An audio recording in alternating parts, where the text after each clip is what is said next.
Well, good morning. Yes, it's me, Kenny Polcari, and I'm coming to you live from North Palm Beach. And though we're not in the line of the hurricane, you can see the weather behind me. We're now starting to get the bands, the outer bands of that hurricane that's passing up through the Gulf of Mexico into the panhandle of Florida. You can see, you can't even see beyond these trees. You can't see anything behind me, the storm, the rain. You can see the trees that are just whipping around.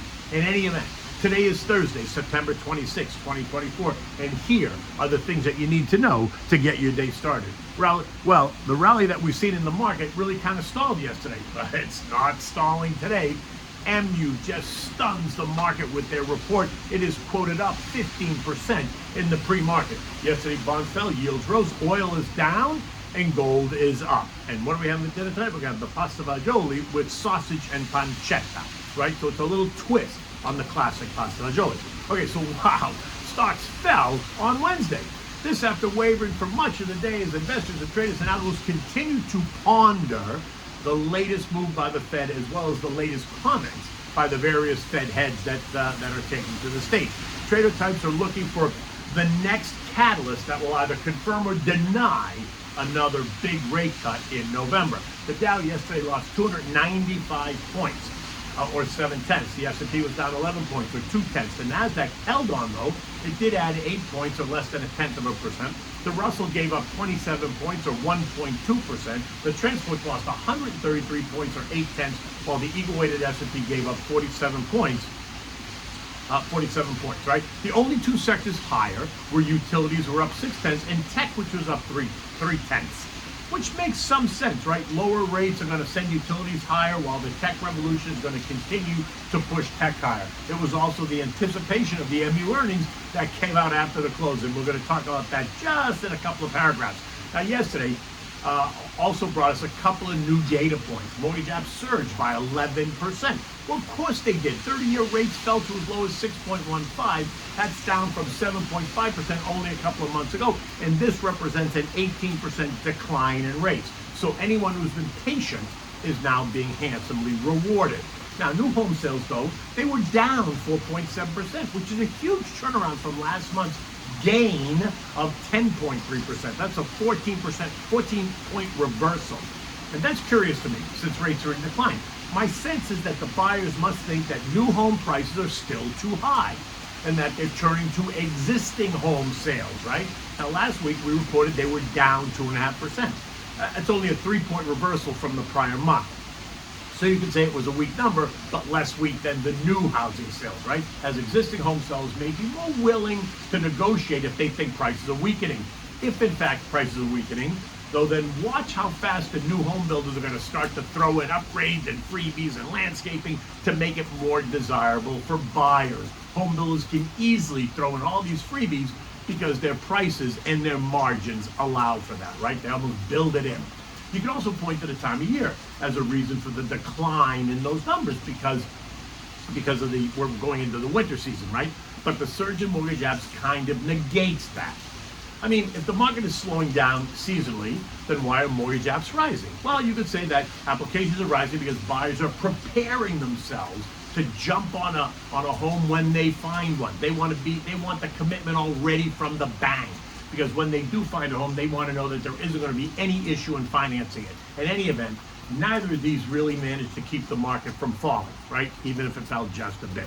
In addition, the massive stimulus measures announced by China also did very little to stimulate the U.S. markets, right? It stimulated China and Hong Kong's, and it did ripple through other markets in the Asia region. But U.S. investors, they don't seem to be enthused about it at all. Didn't really do a whole lot to light a fire.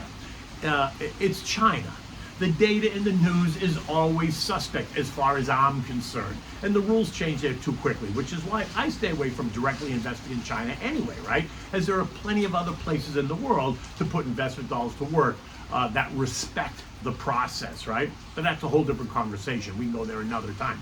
In any event, many are now suggesting that the crisis level move that we saw last week means that the Fed is showing a willingness to move faster and become more accommodative, right? As we talk about what the next move is going to be. The focus is now clearly on the labor market.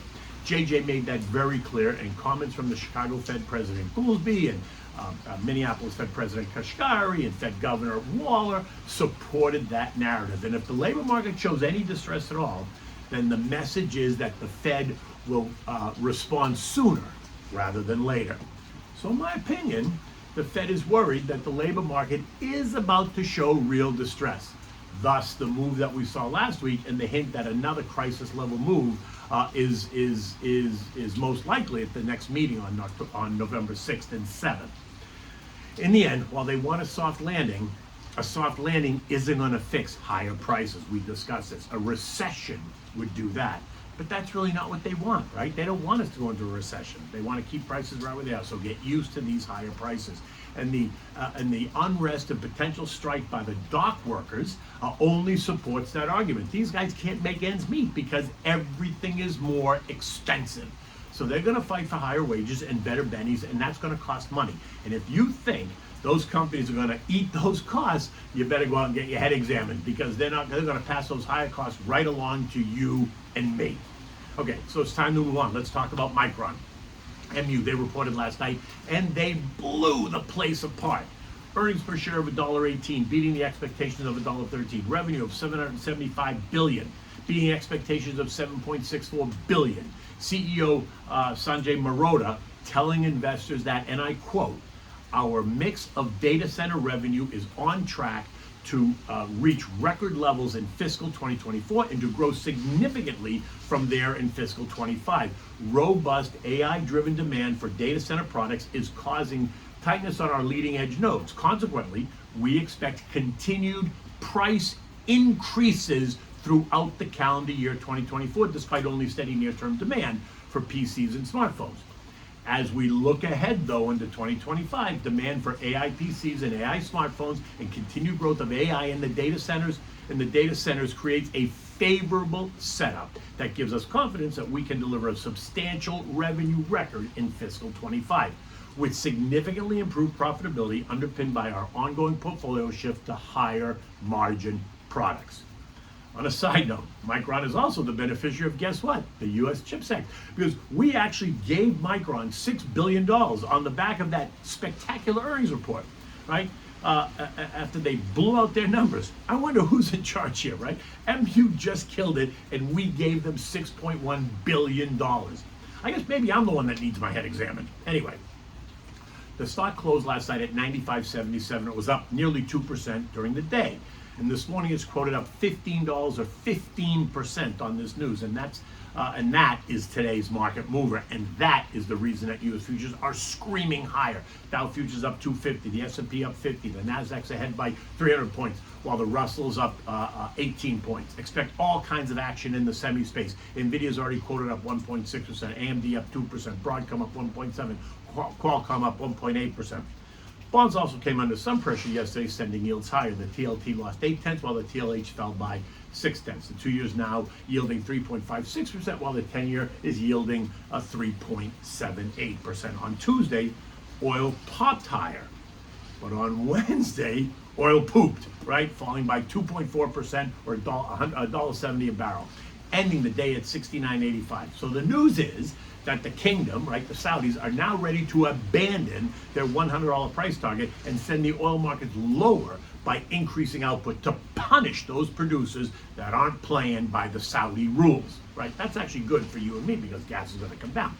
Crown Prince Mohammed bin Salman is mad, and he's no longer willing to continue to cede market share, so they're going to ramp up production and cut prices to regain market share. Oil is down another 1.6% this morning at 68.55. The September 10th low of 64.60 is now in sight, and that is key to what happens next.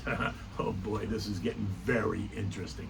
Gold just continues to climb. This morning it's up another $7 at 26.91, about to kiss another new century at 2,700. Recall the trend line I drew for you on Monday suggested that we were going to hit resistance at 27.25. We're not that far from there. Eco data today includes the final revision. The second quarter GDP is expected to be unchanged at 2.9%. Personal consumption of up 2.9%. Durable goods down 2.7%. Initial jobless claims of 223 up small. Continuing claims of 1.828. million. That's down small. Pending home sales up 1% month over month, while year over year numbers show a decline of 5.5%. Anticipation over Friday's PCE report will be part of today's conversation. It's expected to show that inflation remains in decline, which supports their narrative. Next week's non-farm payroll report will be the next potential catalyst. What will that say about the labor market? It's expected to show an increase of plus 140,000 new jobs. European markets are all higher and up better than 1% across the board. Now it's the Swiss who cut rates by 25 basis points, taking their rate down to 1%. Something, by the way, that was expected. The S&P closed at 57.22 yesterday, down 10 points, but futures are pointing higher today, right? Ignited by those MU earnings, as the focus once again now turns to AI and AI demand going into the new year. Again, it's the end of the quarter, so I expect it's going to be kind of a push through Monday, and then it's going to be October. Now, while October is the worst month of the year, this year is a chaotic and confrontation presidential election year. The Fed has already signaled that they're ready to cut big, and cut big if necessary. And while there's not another meeting before the election, they can attempt to control the market action by pushing the idea of more rate cuts, unless they call a special meeting an intermeeting meeting and they cut. Oh boy, can you imagine the message that would send if they called a special meeting?